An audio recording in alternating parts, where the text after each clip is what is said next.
Ar mes pasiruošę bet kokiam scenarijui? Ar galiu jums pasakyti tik vieną dalyką? Ne, aš tai pasakysiu Irano lyderiams. Nemanokite jokių būdų, kad bus kokia nors ramybė, jei mus užpuls. Nesitikėkite, kad tai pasikartos, nes tikrai nebus jokio pasikartojimo. Tai, kas įvyko, buvo pakankamai stipru ir galinga. Atsakas bus kitoks, daug galingesnis. Baigėsi laikai, kai kas nors mūsų užpuldavo, o mes neatsakydavome visų pajėgumu. Mes taip pasielgėme su blogio ašimi Irane ir toliau taip elgsime su bet kuo, kas mums pakenks. Taip mes ir elgiamės. Mėly mano draugai, mielos draugės ir draugai, Sara ir aš esame labai laimingi, matydami jūs visus čia. Dvasioje.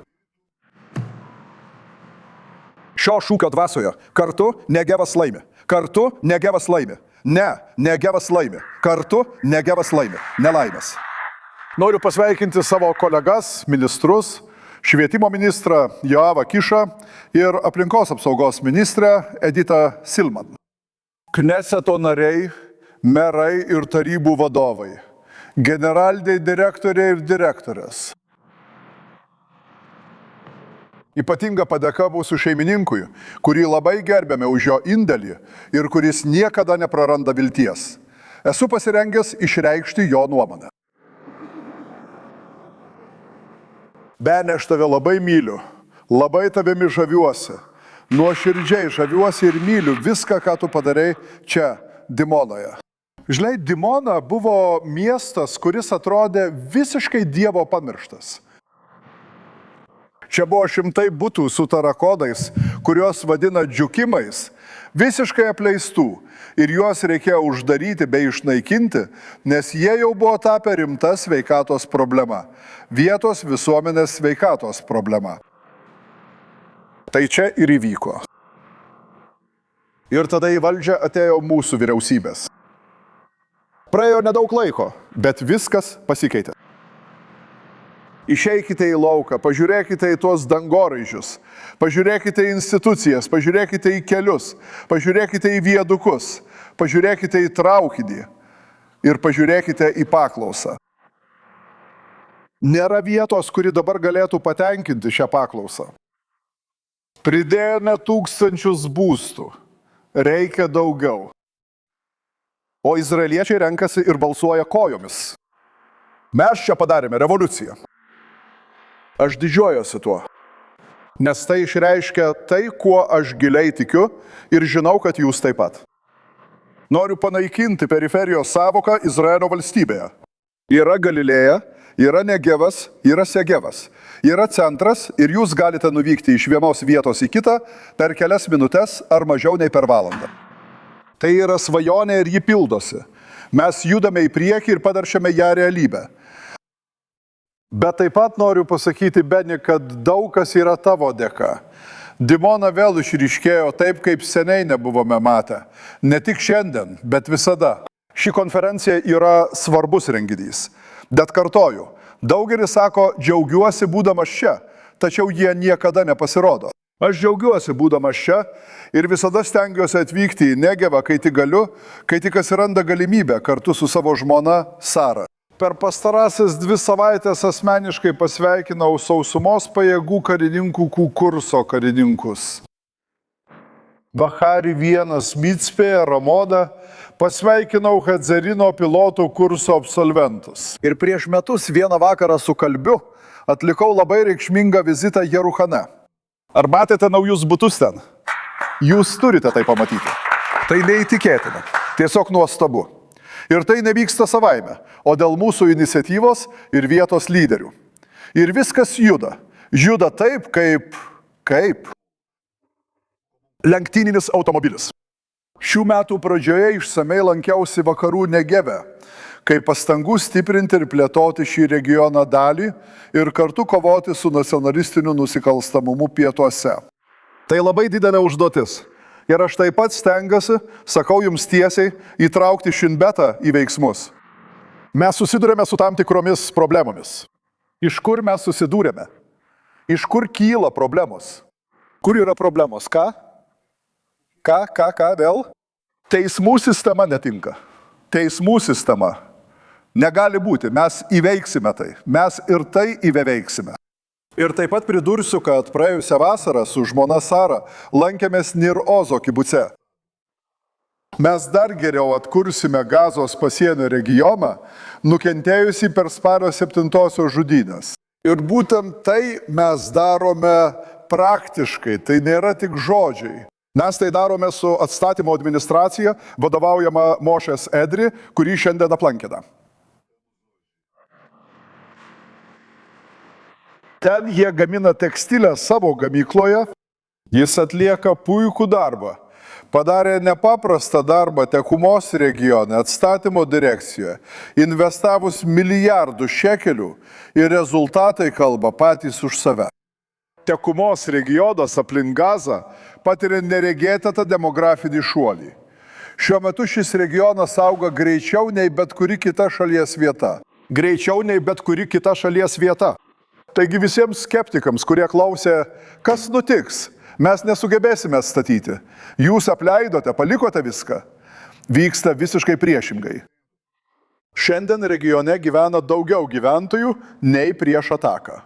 Buvę gyventojai grįžta, atvyksta nauji, o bendruomenės auga kibucuose, mošavuose ir šiaurės vakarų Negevo miestuose – Sderote, Netivote ir Ofakime. Mūsų principas yra dvigubas – saugumas ir klestėjimas. Saugumas yra svarbiausias. Praėjusio dešimtmečio pradžioje nurodžiau pastatyti tvorą Izraelio ir Egipto pasienyje, daugiau kaip 200 km ilgio.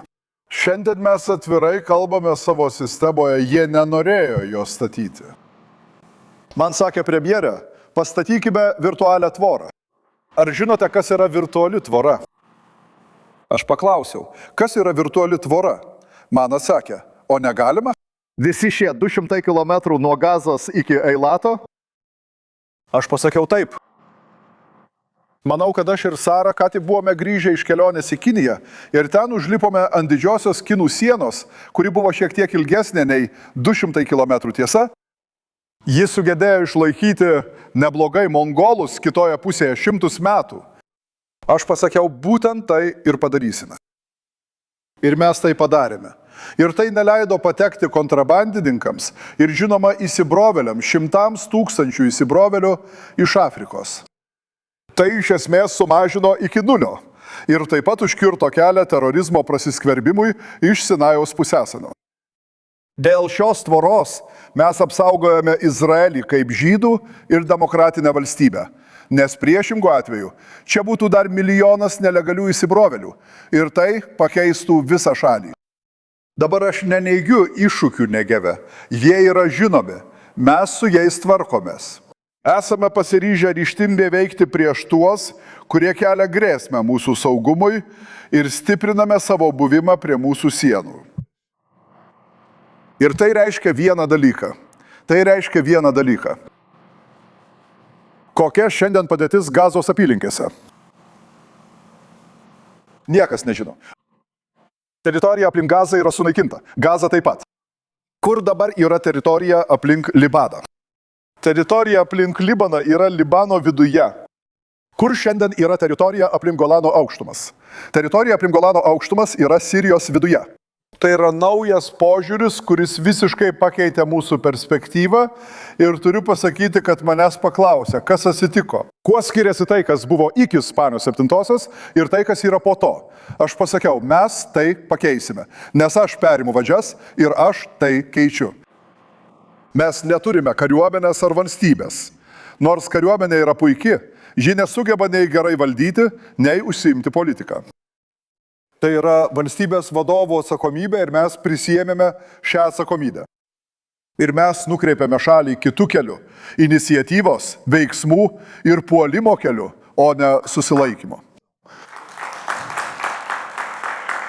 Na, tai yra radikali transformacija. Ir pokytis, kurį padarėme, ne tik pakeitė artimųjų rytų veidą, bet ir mus pačius. Esame kupini ryžto gintis ir pasiruošę pašalinti visas baimės kliūtis, kurios egzistavo. Ar žinote, koks yra mūsų didžiausias pasiekimas? Mes pašalinome baimės barjerą, o Iranas, negaliu jums pasakyti, kas šiuo metu nutiks Iranui. Gali nutikti daug dalykų. Esame pasiruošę bet kokiam scenarijui. Galiu jums pasakyti tik vieną dalyką. Ne, tai pasakysiu Irano lyderiams. Nesitikėkite ramybės, jei mus užpuls. Nesitikėkite, kad tai pasikartos, nes tai nepasikartos. Ar tai buvo pakankamai galinga? Tai bus kitoks atsakas, daug galingesnis. Ar baigėsi tie laikai, kai kažkas mūsų užpuldavo, o mes neatsakydavome tikru, stipriu smūgiu? Mes taip pasielgėme su blogio ašimi Irane ir toliau taip elgsime su bet kuo, kas mums kenkia. Taip mes veikiame. Pirmasis ramstis yra saugumas Negeve ir visoje šalyje. Antrasis yra klestėjimas sujungiantis didelės vyriausybės investicijas į infrastruktūrą ir privačias investicijas. Verslininkai, investuotojai, verslo savininkai, mes įrengėme infrastruktūrą. Šią infrastruktūrą jūs matote geležinkelio bėgiuose, žinoma, pietuose, keliuose, sankryžose, tiltuose, tuneliuose. Ir ši infrastruktūra sutrumpina kelionės laiką iš šalies centro į Negevą ir iš Negevo į centrą. Tai yra raktas į ateitį ir būtent tai čia vyksta. Būtent tai čia vyksta. Ir būtent tai vyksta regione aplink Gazą, kabutėse. Ir tai taip pat įvyks Seilime. Nes Seilime mes darome kažką naujo. Mes statome naują Izraelio oro uostą. Ir tai bus padaryta labai greitai. Jūs pamatysite, kokį postumį tai suteiks, kokią pažangą tai atneš Vakarų Negevui, visam Negevui. Na, bent tai mes tuo neapsiribosime, nes aš taip pat noriu nutiesti geležinkelio liniją nuo Kirjat Šmonos iki Eilato. Tai taip pat įvyks. Aš tai sakau visiems, kurie abejoja mūsų įsipareigojimų Negevui. Tas įsipareigojimas yra didžiulis ir tikras. Jis egzistuoja ir kasmet stiprėja. Mes atnešame didelę naujieną Eilatui ir jo regionui. Atidarysime Ramono oro uostą, pagerinsime transporto maršrutus šioje teritorijoje ir dar kartą patvirtinu savo įsipareigojimą. Žiūrėk, klausimas toks. Kiek tai užtruks, Beni? Jei tai bus per 4 metus, tuomet manau, kad mums pavyks tai padaryti. Esu įsipareigojęs nutiesti geležinkelį iš Eilato į Kirjat Šmoną, iš Kirjat Šmonos į Eilatą. Tai iš tikrųjų sujungia Izraelio valstybę. Na, norėčiau paprašyti jūsų visų vieno labai ypatingo dalyko. Prašau, praneškite, paskelbkite ir papasakokite visiems, savo draugams, savo gyventojams ir taip pat savo pažįstamiems, ką tiksliai mes čia šiandien darome. Nes jei jie paklaus esamų informacijos kanalų, jie pasakys, mes paliekame Negevą, mes atsitraukiame iš Negevo. Jūs tai žinote, ar ne? Ar čia yra kas nors, kas to niekada negirdėjo? Visi tai girdėjo. Bet žmonės, jei jiems pasakysite tik vieną dalyką, apsidairykite aplink save, pažiūrėkite į savo bendruomenę, pamatykite, kas čia buvo anksčiau, kas yra dabar ir paklauskite, kuri vyriausybė, kurios vyriausybės įdėjo tokias milžiniškas pastangas. Ir aš tai darau iš didžiulės meilės. Labai ačiū, kad žiūrėjote šį vaizdo įrašą iki galo. Palaikykite mūsų projektą ir prisidėkite finansiškai per PIX raktą, kuris rodomas jūsų ekrane. Esame nepriklausomas kanalas, kurio tikslas teikti jums teisingą informaciją. Jūsų parama padeda mums išlikti.